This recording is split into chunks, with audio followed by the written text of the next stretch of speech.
काशी काशी को वाराणसी और बनारस भी कहते हैं। यहाँ के घाट बहुत ही प्राचीन और प्रसिद्ध हैं। यहाँ पे मणिकर्णिका घाट के साथ ही गंगा घाट, दशाश्वमेध घाट, अस्सी घाट सहित कई ऐतिहासिक घाट देखने लायक हैं। अस्सी घाट की गंगा आरती को देखने दूर दूर से लोग आते हैं। यहाँ का मणिकर्णिका घाट बहुत ही पवित्र और महत्वपूर्ण माना जाता है।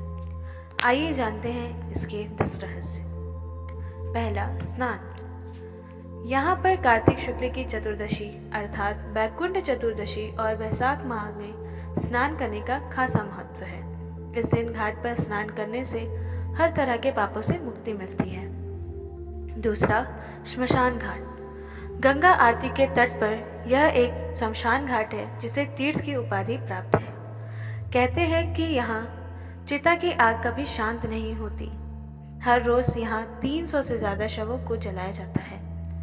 यहाँ पर जिसकी भी अंतिम संस्कार किया जाता है उसको सीधे मोक्ष मिलता है। इस घाट में 3000 साल से भी ज्यादा समय से ये कार्य होते आ रहे हैं। तीसरा, वैष्णव का नृत्य। मणिकर्णिका घाट में चैत्र नवरात्रि की अष्टमी के दिन वैष्णव का विशेष नृत्य का कार्यक्रम होता है। कहते हैं कि ऐसा करने से उन्हें इस तरह के जीवन से मुक्ति मिलती है। साथ ही इस बात की उम्मीद भी होती है कि अगले जन्म में वे वैश्या नहीं बनेंगी। चौथा, चिता की राख से होली। मणिकर्णिका घाट में फाल्गुन माह की एकादशी के दिन चिता की राख से होली खेली जाती है। कहते हैं इस दिन शिव के रूप विश्वनाथ बाबा अपनी पत्नी पार्वती जी का गौना कराकर अपने देश लौटे थे।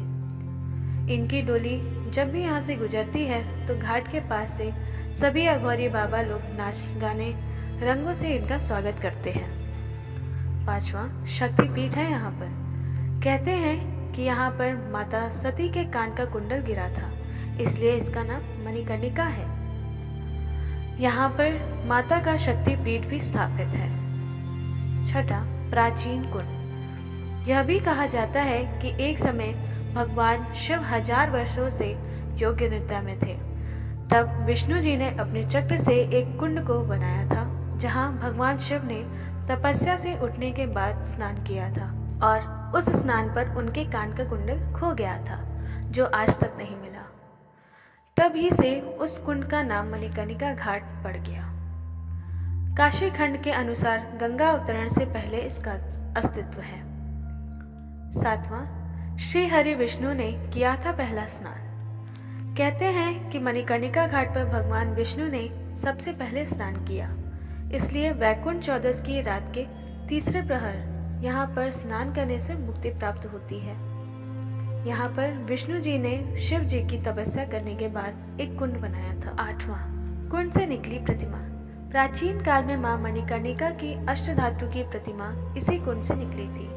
कहते हैं कि यह प्रतिमा वर्ष भर ब्रह्मनाद स्थित मंदिर में विराजमान रहती है, परंतु अक्षय तृतीया को सवारी निकालकर पूजन दर्शन के लिए प्रतिमा कुंड में स्थित 10 फीट ऊंचे पीतल के आसन पर विराजमान कराई जाती है।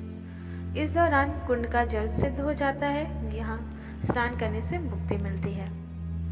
9वां, माता सती का अंतिम संस्कार। यह भी कहा जाता है कि भगवान भोलेनाथ जी द्वारा यहाँ पर माता सती का अंतिम संस्कार किया गया था। इसी कारण यह घाट महाशमशान घाट प्रसिद्ध है। 10वां, शव से पूछते हैं कि कहाँ है कुंडल। यहाँ पर शव से पूछते हैं क्या उसने भगवान के कान का कुंडल देखा। ऐसा भी कहा जाता है कि जब भी यहाँ जिसका दाह संस्कार किया जाता है, अग्निदाह से पूर्व उससे पूछा जाता है क्या उसने भगवान शिव के कान का कुंडल देखा।